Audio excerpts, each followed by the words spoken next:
Da-da! Friday Night Fishes number 10. I just gave the fish a little bit of rapashi. You can see that right down, bloop, right there in the front. The blood fins are always the ones to find it first, every time. As you can see, tank's doing really well. I did a little cleanup of the duckweed twice this week. Twice I cleaned it up. That is because it is prolific and had completely covered the top of the aquarium with the exception of a very small area around the bubbles from the filter. I've been cleaning out the weeds on a regular basis, but even so you can see they are, I say the weeds, it's really the roots from the duckweed, just really being a PETA. Tried to make a little do-it-yourself feeding window. It didn't work. I'm gonna have to go back to the drawing board and kind of see what I did there. I just made it out of some airline and a little connector. You can see the black connector on there. Unfortunately, like I said, didn't work as well as I'd hoped. It worked a little bit, but just not great.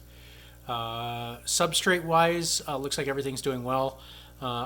Found another issue with the sand, and it's obvious now, but I didn't think about it before.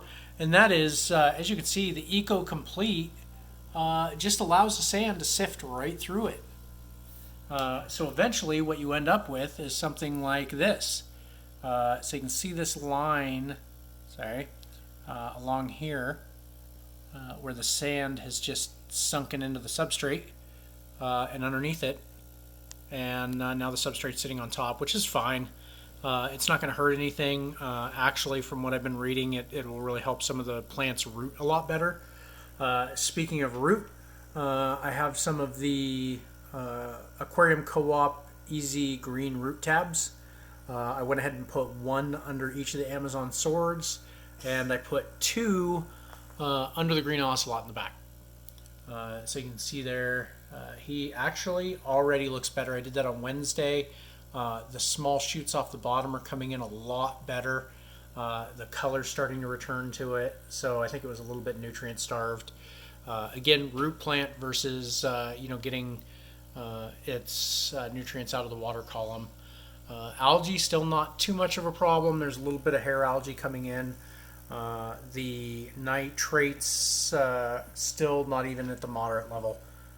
So happy with the way that that's looking. Overall, really happy with everything. Look at this pearlweed. Look how tall this pearlweed is. It is almost grown to the surface. So these things are really kicking in.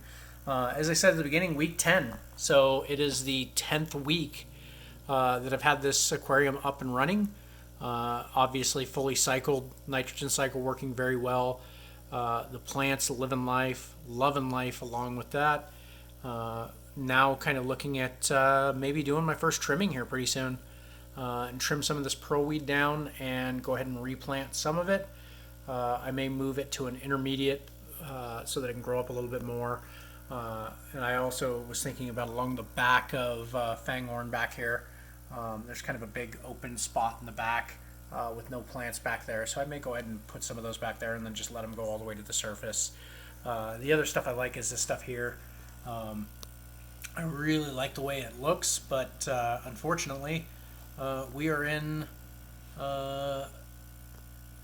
duckweed root hell right now. So until I figure out a way to cope with those, I don't want to get rid of the duckweed. The fish really seem to like it. They like to go hang out up in the roots, especially when it's covering everything.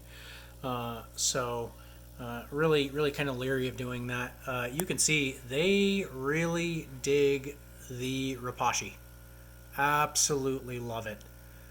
So as much as they like their extreme community food, they love rapashi. Well, that's it for next week. Hopefully here pretty soon I'll have some shrimp.